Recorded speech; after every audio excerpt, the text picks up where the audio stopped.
Yeah, and this will probably be the easiest interview you ever had, because we try to pare it down to 5 somewhat interesting questions. I'm certain you've answered everything before, but Ms. Strout, there is often one person or place or situation that has had the biggest impact or made the biggest difference in our life.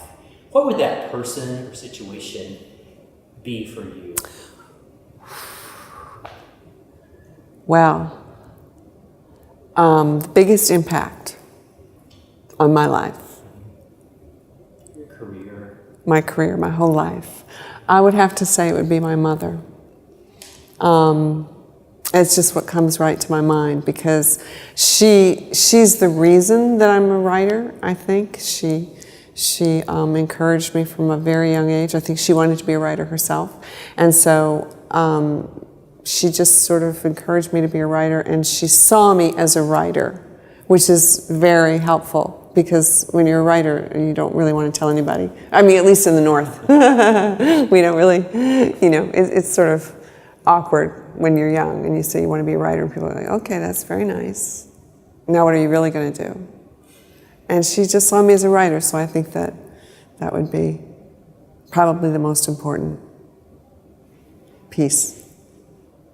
Who is your go-to writer or your go-to book? What is that book that you read again and again that never gives out on you?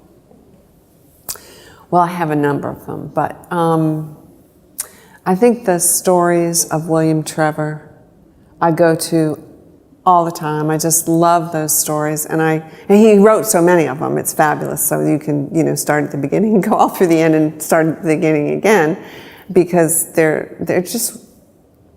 so gentle and warm and yet incisive. So his stories I go to probably the most often.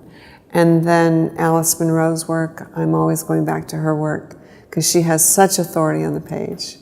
So fabulous. For many years I reread Mrs. Dalloway every couple of years. And then I realized when I was about Mrs. Dalloway's age that I stopped. I thought, okay, I've read this enough now, but I might give it another try. But anyway, so.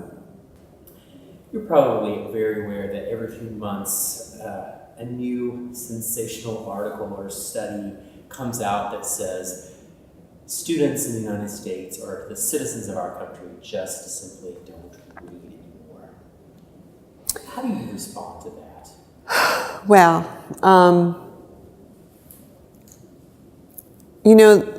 the only response I can have is to just hope, is to just keep hoping that they do, and I think some do.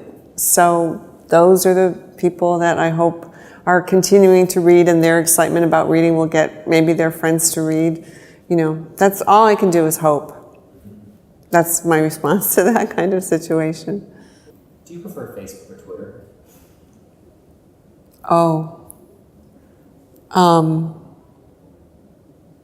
I guess I prefer Facebook. Could you share a vivid or memorable library story with us, something from your own life?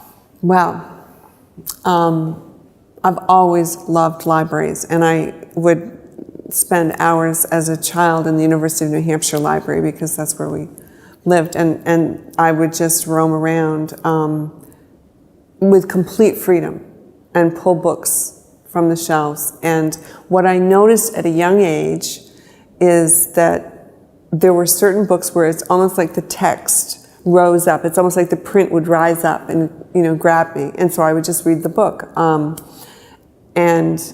These were all adult books, and I always thought of that later, because then one year when I was supposed to be studying for the bar, because I went to law school, and I was studying in a real library someplace in Washington, D.C. I don't know what library it was, but I just remember I would be looking at my corporation's material for about 5 minutes, and then I would think, well, let me just sneak up to the fiction floor. And what came back was the memory of just pulling off a book from the shelf without knowing anything about the author necessarily, or sometimes I did, but I just, again, opening the book and having that sense that sometimes the text would almost rise up. And it was just so thrilling to remember that feeling. And I failed the bar.